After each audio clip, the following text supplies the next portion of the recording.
niwe najyaga mpamagara telefone yayijugunye hakabura uwitaba. Ariko njyewe mu buzima busanzwe umuhanzi witwa Bruce Melody ndamukurikirana ndamukunda. Kujya kuvuga ngo kuki wiga kujya mu zamu amafaranga se. Okay. Imbabazi zawe Mana ni nyinshi cyane zirenze ubwenge bwacu, turatsinzwe tuvuga iki Mana uri nyambaba. Cyanejeje mu buzima bwanjye no kuririmbana n'umugabo bita Sozi, Mwalimu Sozi. Uriya mugabo ndamukunda cyane sinjya mbasha kubivuga nyine ngo mbashe kumvikanisha urwego mukundaho, ariko kuririmbana nawe duhagararanye noneho hakaba n'indirimbo dushobora gutera, hakaba ari n'indirimbo bashobora kungirira icyizere yaririmbye bakayimpa ngo nyiririmbe, byaranejeje cyane ku buryo ntashobora kubabwira. Izabikora byose irabishoboye.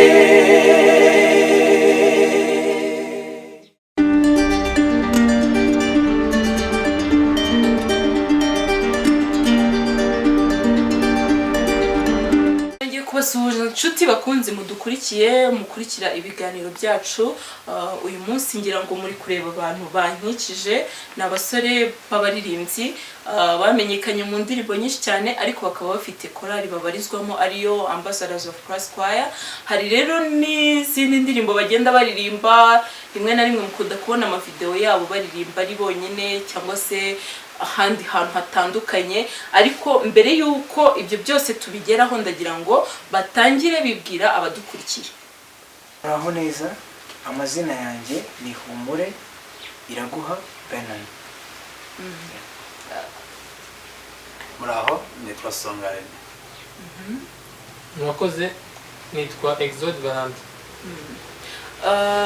Nkuko mubyumvise hano ndi kumwe na Bernard, ndi kumwe na Exode, ndi kumwe na Songa, abo bose akaba ari abaririmbyi muri korali Ambassadors of Christ Choir, ariko akaba ari n'abaririmbyi mukunze kubona cyane bazi kuririmba. Ndifuza ko rero mbere yuko dutangira kino kiganiro baraturirimbira akaririmbo gatoya kugira ngo umuntu dukurikiye wese kuko abashe kumva niba koko turi kumwe n'abaririmbyi uko twabibabwiye. Zabona Yesu mu maso, umusaza tujyana, niho nzamwitegereza ko ari we wamfiriye, nzamurora mu maso ye turi kumwe mw'ijuru, menye uko ubwiza bwe busa, nzamusingiza iteka.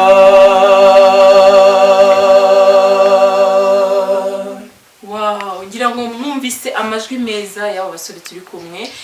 Reka mpere kuri Songa nkwibarize. Songa, watangiye kuririmba ryari? Natangiye kuririmba bwa mbere njya muri korali, natangiye muri 2012. Waririmbaga wowe ubwawe ku giti cyawe cyangwa wari ufite korali wabarizwagamo? Nari mfite korali nabarizwagamo. Utangira kuririmba icyo gihe muri 2012, ese waririmbaga gospel? Yego, ariko usanzwe ntabwo naririmbaga, n'abantu bari batangiye korali icyo gihe twari turi abana. Korali yaje gusura mu rugo bansaba ko njyamo, ariko ntabwo nari nsanzwe ndirimba. Okay. Nyuma yo kuririmba urumva ni korali 2012 ugenda ukura, nuko n'imitekerereze nuko ubona abandi bantu baririmba bigenda bikura. Ese kuki wumvise ko ari ngombwa ko wakomeza kuririmba gospel? Ngewe ko muri mu muryango w'abakristo ntabwo nigeze ntekereza kuzaririmba indirimbo zisanzwe twita ko ari iz'isi, zibisakira music. Ntabwo nigeze mbitekereza ko mu rugo turasenga turabadive, ntabwo nigeze ntekereza ko naririmba ubundi buryo butari gospel. Okay. Urakoze cyane. Reka tujye kuri Exode. Exode ubundi mu buzima busanzwe ni mu ntoki. aratwiga. murakoze. Njyewe rero ndi umuntu utuye i Kanombe hanyuma nkaba mu buzima busanzwe nkora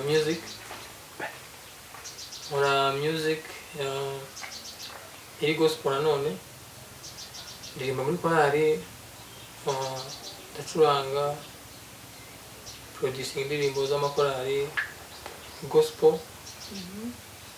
Iyo ntari mu rugo mba ndi kuri studio cyangwa se nagiye gusura inshuti. Okay, ukora music ariko wongeyeho ngo gospel. Ese nk'umuhanzi uririmba indirimbo za secular zisanzwe, aje akakubwira ngo Exode nk'umuntu ukora music nshaka ko umurera indirimbo, ntabwo wayikora? Uburyo nayikora ntabwo bwamushimisha, ndabizi. Bwamushimisha niyo mpamvu nanjye ntakwirirwa nyikora. Kuko abaproducer bandi bitoje gukora izo njyana. Njye nitoza rero gukora izo ngizo nkubwiye. Nayimukorera ariko ntiyabyishimira, ndabizi. Niyo mpamvu nanjye mubwira ngo ni gospel gusa. Kuko nzi ko niyo field nimo, niho nkorera, niho nkora ibihangano bigakundwa. Ariko haje abahanzi bandi hari ubundi buryo bakorerwa indirimbo bitandukanye n'uko nkora njyewe. Ntabwo babikunda rero. Niyo mpamvu ngiye nkora gospel gusa. Urakoze cyane. Tugaruke kuri Benon. Twagiye tubona amavideo cyangwa se utuvideo dutoya twagiye dukwirakwira ahantu henshi muri kuririmba, wowe na Exode n'abandi bose. Mwatekereje gute gukora iriya group y'abaririmbyi? Murakoze cyane. Biriya bintu byaje cyane cyane mu gihe cya lockdown, muri cya gihe abantu bagumaga mu rugo nk'abantu rero babana mu rugo rumwe. Ni ibintu twakoraga gutyo gusa dukoresheje telefone. Ni ibintu byari ntabwo biri official, ntabwo ari group ivuga ngo iri aho ngaho ihamye. Iyo official ni ibintu byo mu rugo nyine nk'aho ngaho twari twibereye. Noneho ndifuza ko umbwira si nkawe Benon, nk'uko twatangiye tubaza Songa, wowe watangiye kuririmba igihe ki? Njyewe ndirimba muri korali, ntabwo nigeze ndirimba njyenyine kugira ngo wenda ntangire nsobanure neza. Yego. Ntangira kubona ndirimba ndi kumwe n'abandi nyine muri korali. Nimba ntari kwibeshyamo imyaka, natangiye kuririmba njyewe mu 2005. Ndirimba muri korali yabaga ku rusengero yakuriyemo bakuru banjye. Na Exode nayo twararirimba muri iyo korali. Njye natangiye kwibona mu bintu bijyanye no kuririmba mu 2005. Okay, nshobora kuba ntarese njya kuri stage, ariko natangiye kuririmba aho ngaho mu ma repetition 2005. Numvaga ntangiye kuririmba, nibwo natangiye kuririmba. Okay, noneho urakuze ugeze igihe cyo kujya muri korali y'abantu bakuru. Urumva 2005 waririmbaga uri umwana. Noneho ni iki cyatumye wumva ko ukwiye kujya muri korali Ambassadors of Christ? Kuririmba muri Ambassadors of Christ ni ibintu byiza, ni ibintu nifuje kuva kera. Njyewe ubundi reka mbisobanure mu bundi. Okay, nongere mbisobanure mbivuye imuzi. Mbere yuko njya muri Ambassadors nkuru, dufite Ambassadors y'abantu batoya, junior. So njyewe nagiye kuririmba mu muryango Ambassadors mpereye muri junior. Nta kindi cyabinteye, ni kwa kundi umuntu agira umuhamagaro bavuga ati ngiye nkora gospel, nifuje kujya muri junior. Ngira amahirwe, icyifuzo cyanjye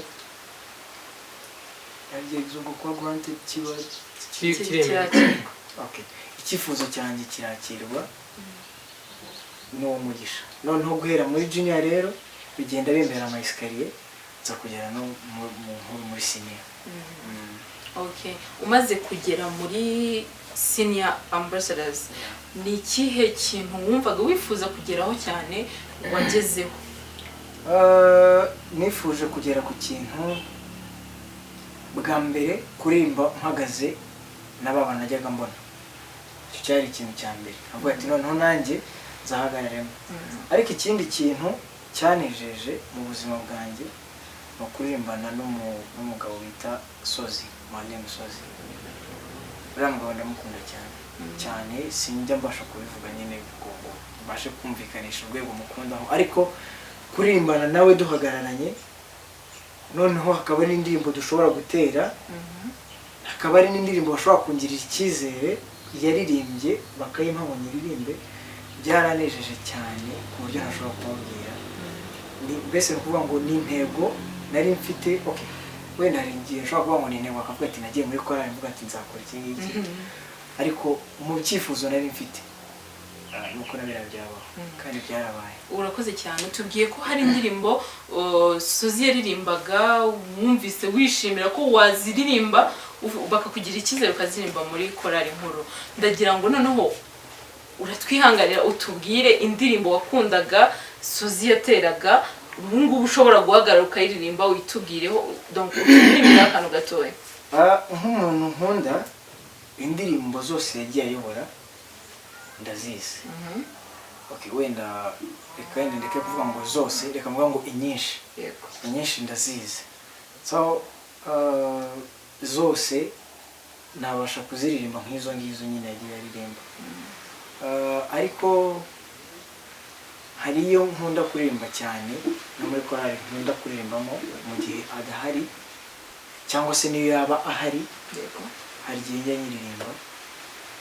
Ni indirimbo nkunda cyane yitwa Imirindi y'Uwiteka. Ni indirimbo nakunze kuririmba cyane muri korali.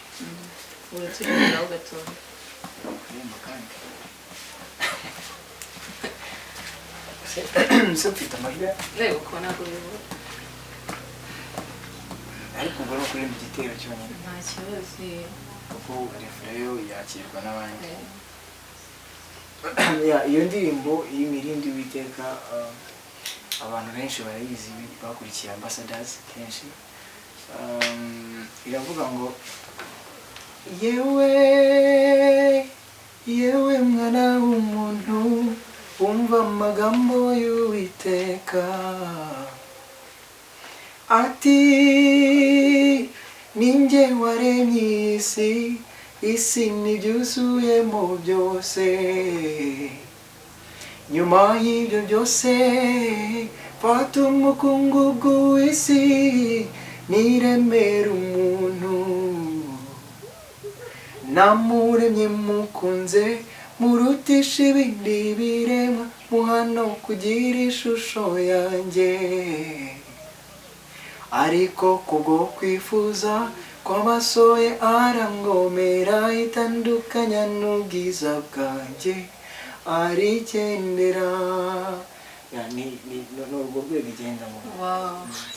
Reka tugaruke kuri Exode nawe turagira ngo tubwire mu buzima busanzwe nihe ndirimbo ukunda? Mu buzima busanzwe cyangwa no muri gospel hose ko nakuye ko ngiye muri gospel? Yes, ubwo ni muri gospel nimba ari gospel. Okay, ya nta kibazo. Hari abahanzi bo muri Amerika bitwa Gaida Vocal Band. Hari indirimbo zabo nyinshi ariko ko yakumbajije imwe nturanye imwe mu zabo. Hari indirimbo yitwa Journey to the Sky. Ya ni imwe mu ndirimbo zabo nkunda cyane. Nayo groupe nkunda cyane kurusha izindi. Turifuza kuturimbiraho akantu gatoya. Iyo ndirimbo kuyiririmba umwe biragoranye. Kandi sinzi ko bagenzi banjye bayizi ariko nyine iragoranye, ariko gusa nakumvisha tone yayo ariko sindi buyiririmbe. Ariko ndakumvisha tone yayo ku buryo unayishaka kuri YouTube uzabimenya ko ariyo. Itwa ngo Journey to the Sky. Ntabwo nyizi neza. There's only one thing that I long for when I reach my home on high, to see my Jesus. Utuntu nk'utwo ngutwo bakomeza baririmba utuntu nk'utwo twinshi bakaza kugira ngo bagahuriramo hagati. Utwo ngutwo gusa ntabwo nabasha kuririmba njyenyine, ahubwo ubutaha uzaze twayirepesa turayikuririmba. Okay, noneho tukiri kuri icyo cy'indirimbo Songa nawe ndabizi ni umuririmbyi ubizi cyane, tukundana. Hari n'indirimbo nyinshi cyane agenda agaragaramo atera muri korali bahuriyemo. Noneho nawe tubwira indirimbo wumva ukunda waturirimbira akantu gatoya. murakoze. Njye nkunda indirimbo nyinshi ariko 80% ni iza Ambassadeur. uratubwira mema Imbabazi. Imbabazi zawe Mana ni nyinshi cyane zirenze ubwenge bwacu, turatsinzwe tuvuga iki Mana uri nyambabazi. Abantu barayizi bajye kwicana kwayo barayibona. okay urakoze cyane Songa. Turi kuganira rero ku musozo w'ikiganiro gitoya twagiranye n'aba baririmbyi. Hari akantu gato turi busoreshe ariko mbere yuko dusoza, ese nka Benon ugiye kutubwira wowe nk'umuririmbyi ubizi unabimazemo igihe, urumva kuva 2005 hashize imyaka myinshi uri kubikora, ni kihe kintu cyiza ubona mu kuririmba washishikariza abantu batabizi? Umuntu buri bidakunda kuririmba no kumbwira ibyiza byayo biragoye, kuko ushobora gusanga umuntu akunda nk'umupira, ushobora gusanga adakunda kuririmba, ariko ahubwo wenda nko ku bantu bashobora kuba bakunda kuririmba bashobora kubyiyumvamo cyane. Kuririmba ni ibintu byiza, ni ibintu biruhura, ni practice gukoresha umuhogo, bigatuma wagura ijwi miririmbire. Nta kintu kidasanzwe babwira abantu badakunda kuririmba ngo bakore, kuko nimba adakunda kuririmba afite ikindi kintu akunda. Ariko icyo njye namubwira nk'umuntu ukunda kuririmba, wenda nkuko nawe ushobora kunkundisha ibye, kuririmba ni byiza. Kuririmba ni exercice nziza mu buzima, kandi kuririmba buriya biranaruhura. Hari igihe umuntu ashobora kuba afite nk'agahinda, yumva afite nk'ibibazo bitandukanye. Nkanjye ku giti cyanjye, iyo numva mfite ibintu byinshi, mfite stress mu mutwe, nkunda kuririmba, ariko noneho nkaririmba indirimbo zigenda gakeya.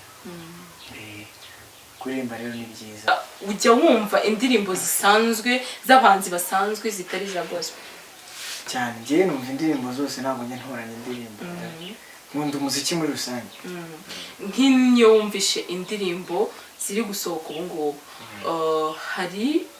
hari ikintu ubonamo, cyangwa se hari ubutumwa ubona, cyangwa se ubona zitandukaniye he n'izasohokaga mbere? Buriya uko byari biri mu 2012 ntabwo ariko bihagaze mu 2020 cyangwa se na 2021. Ntabwo biratandukanye. No kuvuga ngo abantu bagenda bagira ibishyashya muri society, agenda hazamo udushya. So indirimbo nyine nazo zigenda ziba nshyashya mu matwi bitewe na. Utubwiye ko rero wumva indirimbo zisanzwe z'abahanzi basanzwe.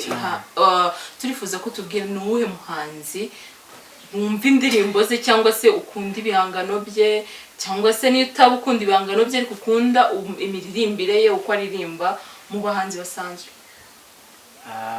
Ntimuntera amabuye nimbivuga, ariko njyewe mu buzima busanzwe umuhanzi witwa Bruce Melody ndamukurikirana, nkunda indirimbo ze, ndamukunda. Okay, ni ihe ndirimbo wakunze ya Bruce Melody? Sinzi, we agomba kuba yibuka, nimba azareba ino interview we azayibuka. Hari indirimbo yagiraga yitwa ngo ni telefone, sinzi nimba hari abantu bayizi hano, sinzi ba Exodus Voice cyangwa Songa cyangwa wowe, ariko telefone ni indirimbo nziza, ni nayo indirimbo ya mbere namenyeho Bruce Melody, ndayikunda cyane. Telefone ivuga ngo iki? Iravuga ngo niwe najyaga mpamagara, telefone yayijugunye hakabura uwitaba, ibintu nk'ibyo ngibyo. Wow. Ngira ngo na Bruce Melody tayihaca ariko byumva. Noneho Songa, wowe ujya ukurikira indirimbo z'abahanzi basanzwe?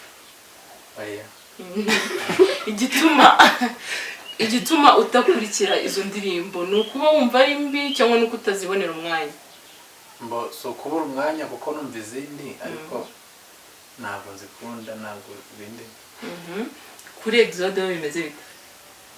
Ngiye kuba ku mwanya munini mumara muri studio, niyo nzumvise nzumva ntaha kwa kundi cyangwa ahantu babaninga kumva bashyizemo indirimbo kumva ni nshyashya kumva nyine cyangwa kumva amakuru iyo ibintu biri gutrendinga urabyumva byanze bikunze ariko nanjye nabonye mfata umwanya ngo numve indirimbo ngo nshake kuyimenya niyo nyimenye ni kwa kundi bayatrendinze gusa abantu bakayivugaho ibintu byinshi kuri social media ariko ubundi ntabwo ujya nkunda nanjye kuzikurikirana. Wowe nk'indirimbo wumva iherutse guca mu matwi yawe ukumva ni nshyashya ni iyi? Yari nyinshi, hari indirimbo nyinshi cyane. Urugero nyinshi pe sinavuze nazibuka ahubwo ntabwo wabura nimwe wibuka. hari indirimbo iherutse gusohoka y'umuhanzi witwa Clarisse Karasira yayise Rutaremara, nabonye yaratrendinze cyane nka video yayo rwose yaratrendinze kubona muri ya musaza ari muri ya video abantu bakabifuza kuyireba. Ni yaratrendinze ni nyinshi. None se wowe nuhe ntabwo ujya ukurikira amakuru y'abahanzi basanzwe batari aba gospel? Nyabona gutyo nyine to nakwa kundi twaga turi muri lockdown umunare kuri YouTube mu rugo nta kindi kintu uri gukora kajya kuno kanakora popinze ukareba se ninde ni Bruce Melody ninde ni babahanzi bandi harabandi bana bari kuzamuka muri iyi minsi baririmbaga ibintu ngo bari trap bari bikisembeze nabo ukababona nyira bari aho ngaho bakora ama interview nuko genda giye mbibona ariko nta muntu kuyikurikira cyane. Kugira ngo umuntu akugane umukorera indirimbo bisaba iki? Icyambere nakazi yari akazi ubwo wita wumva iki? Amafaranga.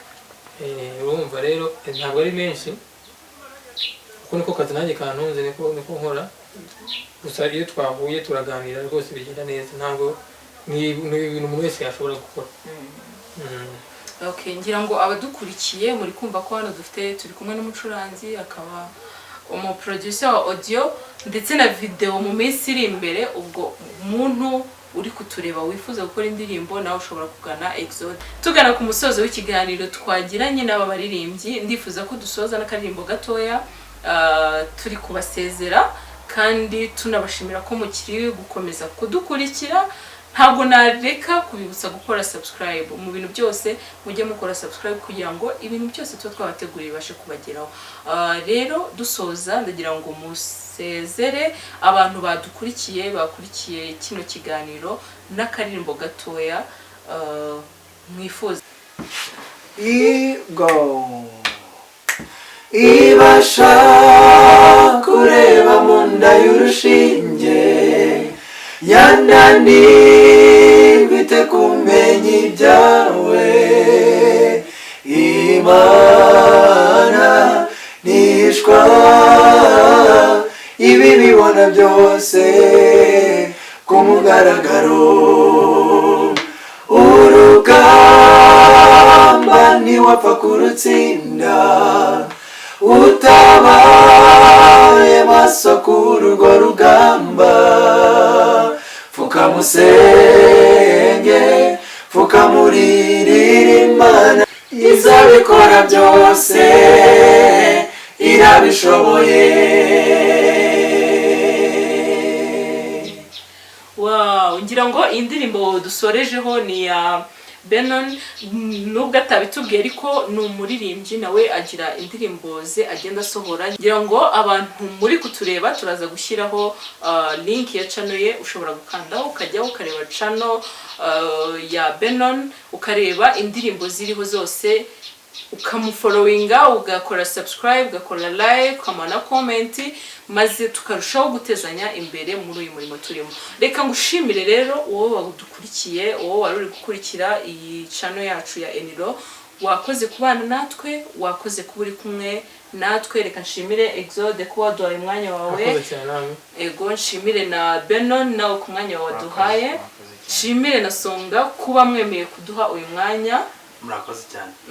Mwakoze kubana natwe. Mwibuke gukora subscribe, share, video yose ubonye hano uyikorere share n'inshuti zawe zibashe kuyibona, kandi wibuke gukora like na comment hasi zirakenewe. Ciao ciao.